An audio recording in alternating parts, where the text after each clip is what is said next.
Oregun and Oshomole back and forth again. Yes, it begins in the APC. Well, moving on, she was the most outstanding woman crusader for justice, equity and fair play during the dark days of the military. Today, we remember Kudirat Abiola. This is Plus Politics, and I am Mary Anna Cone.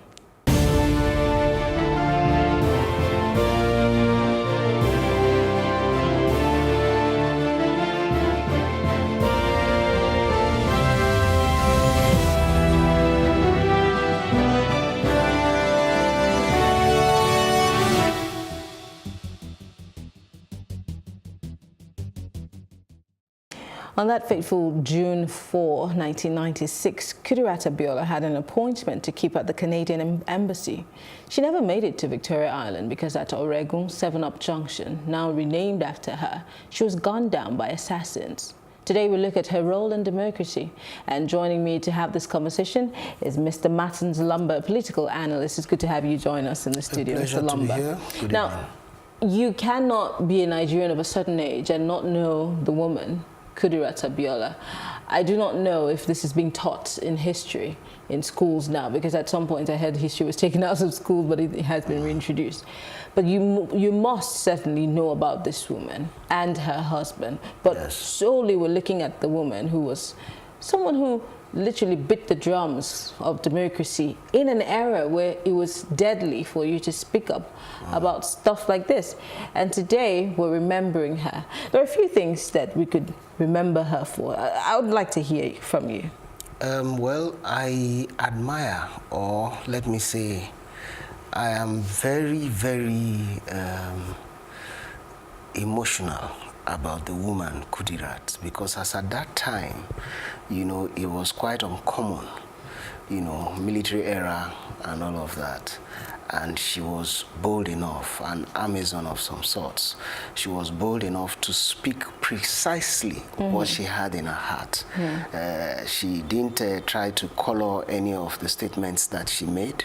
She presented her views precisely as she felt them.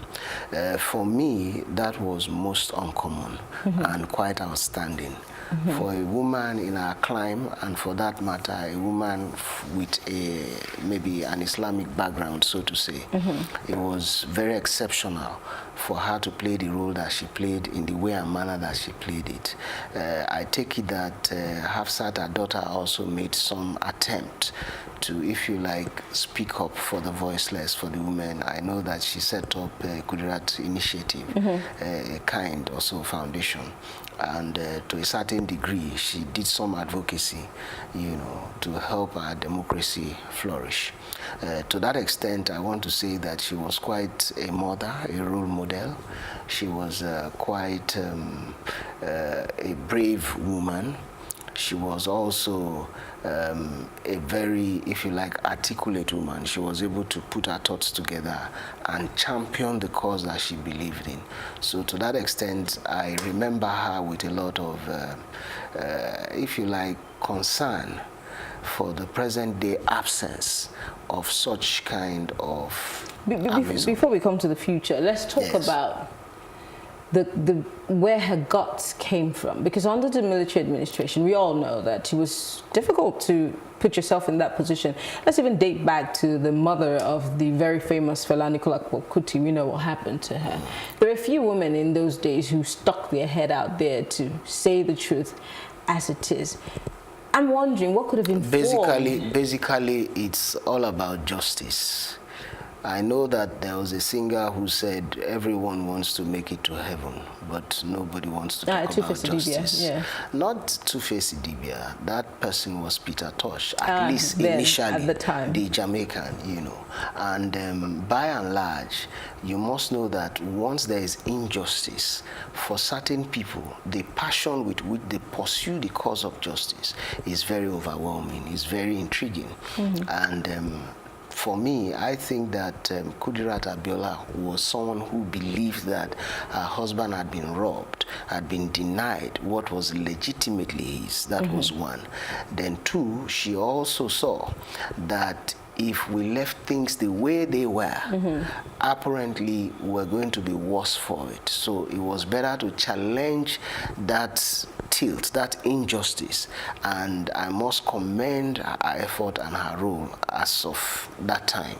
So by and large, I think that it's an issue of justice. Even for Fela's mother, it was an issue of justice. Even the recent, if you like, drama that we witnessed in Rivers State, I must let you know that it was the women that made all of the difference. They came out and confronted the guns that were facing them, and today we know the outcome. I'm always particular about women. I'm very perhaps because you're a woman. No, this is the only time I'm going to own up to the fact that I have a bias, and not necessarily that kind of bias, but it's more like a concern when it comes to women. But before we say that, unsung heroes in Nigeria, especially for those who were freedom fighters, we don't have a habit of, making those, immortalizing them. For example, I was in the US. I went to the Rosa Parks Museum. She has a museum in her honor. That was in Montgomery, Alabama. You have, things that make part of history there. It's literally there in your face, so that you cannot ignore it. But in Nigeria, we do not have, the habit of immortalizing these heroes or freedom fighters. We only, if we do it for political reasons. We don't do it for posterity's sake. How can we begin to make this, because you can't give what you don't have, but can we start from somewhere to make this part of us, to imprint these names either in the Hall of Fame or in the sands of time, so that posterity can... I understand where you're headed, but we must admit that in this our peculiar Nigeria, we don't like to tell ourselves the truth. How do you mean? That is a stumbling block. For instance, we have cultural, if you like, hindrances to some of these things, especially with regard to our women. We also have religious hindrances with regard to our women. Of course, you've heard about the issue of women in Poda. You've also heard about women, they talk about maybe because the woman is pregnant, one thing or the other. There are so many issues. And of course, you know that polygamy still runs quite, if you like, up to maybe 50% across Nigeria. So these are some of the things that create the if you like, the shadowy appearance, as if we are not really giving regard that we ought to give to our women. That is on the one hand. Then on the other hand, we must also know that in Nigeria, we don't reference historically some of the contributions that some of the people have already made. And as a result, there is really no foundation where someone can say, yes, I'm going to get inspiration from, or say that, yes, there's going to be ultimate reward, posterity's sake, if I make this kind of sacrifice for this system. So basically, these two things, or if you like, three things, have affected the urge, the desire to be patriotic, to be nationalistic. And to that extent, we tell ourselves a lot of lies. We refuse to admit that the truth is what will give us the liberation that we need in Nigeria. I'm just wondering, so we're about to celebrate Democracy Day, June 12th. And of course, we know that this is because of what happened, MKO Abiola, and of course, between him and Alhaji Tofa and the Babangida administration. But again, for me, we're just celebrating it because somebody somewhere feels that this is a good political move. It would, and at the time as this, Nigeria, it would, somewhat heal some wounds or calm some frayed nerves. But I'm not just going to make this an all-female thing. It goes the same way for even our male heroes. Yes. For the likes of Ken Saro-Wiwa, if not for the Ogoni people and the Ogoni struggle and the fact that, they keep talking about that Ogoni struggle, we probably would never hear about a Ken Saro-Wiwa, if not for a handful of people. Yeah, you're right. But for Ken Saro-Wiwa in particular, I know that he was like a Wizkid in his prime. At the age of 21, he was already a commissioner in Rivers State, Old Rivers State, and also he was the man behind the very popular TV series, Bassi and Company. He's quite a literary giant for those who have interest in the arts, in literature. But outside of that, I agree with you that the biggest, if you like, imprint for Ken Saro-Wiwa was the Ogoni struggle. And he put all of his heart and soul into that struggle. Unfortunately, he paid the ultimate price. And as we speak, even as of 2016, I want to believe, as a matter of fact, 2015, the federal government had said something about the Ogoni cleanup. But as I speak with you, all of that is just rhetoric. Well, let's not even go. That's another kettle of fish. Yes. And so let's talk about the average Nigerian woman, because as we are paying tribute to the late Kudirat Abiola, we're looking at what she did, and you know, there is supposed to be a footprint of sorts. Somebody's supposed to pick up. Yes. But instead, I mean, I'm not in any way trying to diminish what her daughter has done. Yes. But is it enough for the fight for democracy? Because I don't know if we really are operating a democracy in this country. That's on the one hand. But I'm asking, why do we not have other women taking up this mantle to push for the cause of democracy? Okay. What are the challenges? What is making us still take the back seat instead of, you know, stepping up to the plate? Instead of asking for somebody to shift, why are we not taking our place and continuing this struggle? This is the way I see it. If the outcome had been any different for Kudirat Abiola, perhaps many more women would have been willing to toe that path.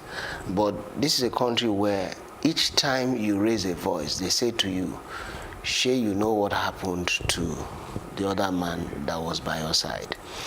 They killed him.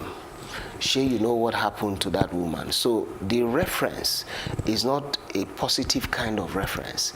It is the kind of reference that puts shivers down your spine. And as a result, most women are like, what am I even fighting for? Papa, to put it that way. But is that not the average Nigerian's mentality? Yes, not necessarily about the women. Yeah, Fela sang about it. I know one because time, in the US, there's what we call the suffragettes, the women who fought for an opportunity for women to vote in America. Yes. A lot of these women, including the black women, were on hunger strike. They were force-fed. They went through so I'm wondering, why do we not draw from those places? The capacity is not there. Let me say to you that for some of us that are in all of this political firmament, so to speak, sometimes we get frustrated, not because we are unwilling, but because the capacity to make the difference is very limited. And you know that if you don't have capacity and you take on challenges that are relatively bigger than what you can actually stomach or handle, you'll be the biggest fool. Now, I said that there are certain hindrances for our women folk. It will take the building of capacity to make a difference. Some of these capacities will require a lot of enlightenment. Some will require finance, as a matter of fact, because the truth is, for us in Nigeria, for most of our women, they are very dependent. By that I mean they are dependent. A lot of women will disagree with you. There are a lot of independent women today there because are, of the but same what is the awareness ratio? you're talking about. What is the ratio? That is the point. If 10 out of 1 million are super rich, I mean, it is an insignificant number. But if 10 out of 40 compare, you know, the 10 out of 40 will make more impact than the 10 out of 1 million. So that is the problem. So I believe that we need to build capacity and we need to integrate more and more women. Remember that in the last administration, they gave a lot of, if you like, portfolios to women. But under the present dispensation, unfortunately, that is not the case. And I think that it was a wrong move to have shut the women out relatively.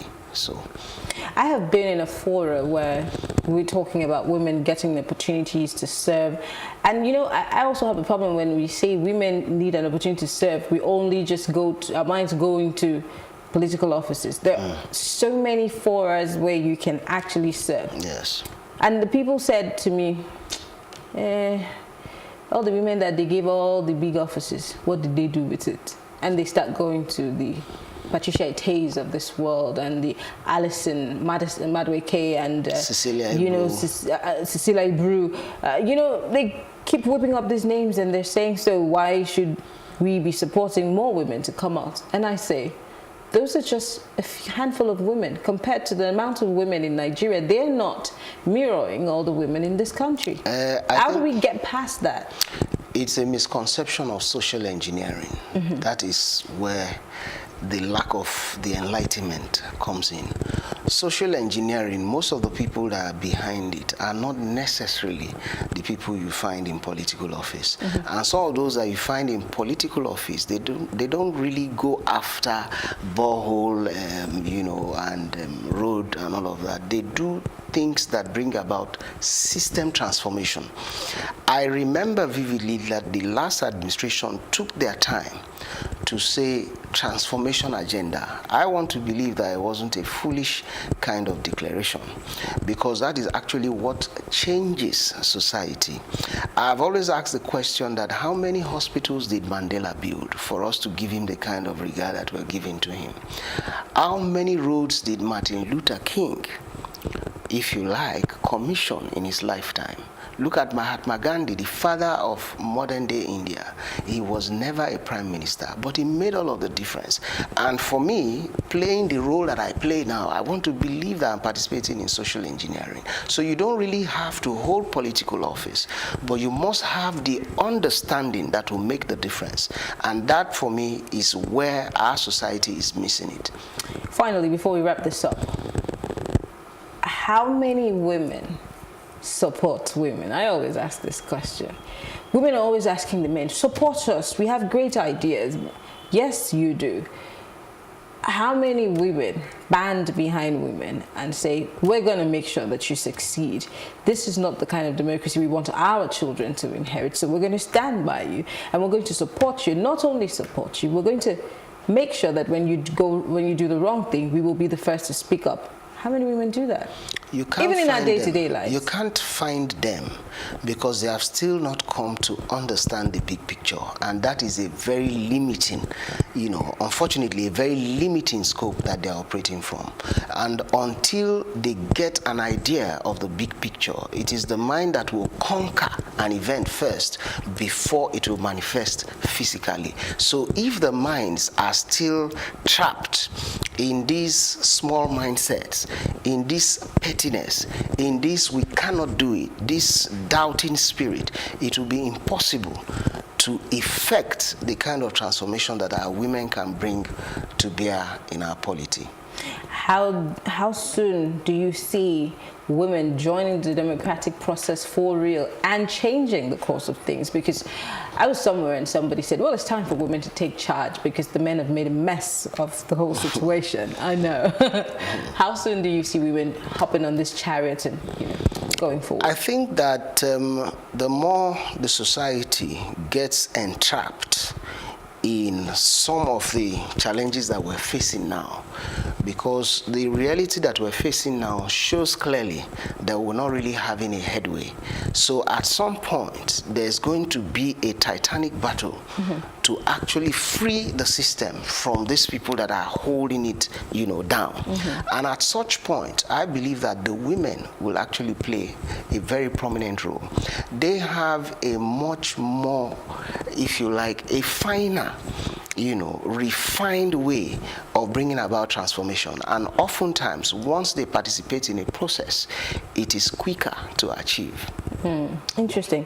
Well, we want to thank you very much, Mr. Martins Lumber. He's a political analyst. I'm not letting him go anytime soon. We'll take a short break, and when we come back, there's fire on the mountain. APC past and present leaders at it. We'll be right back after the break.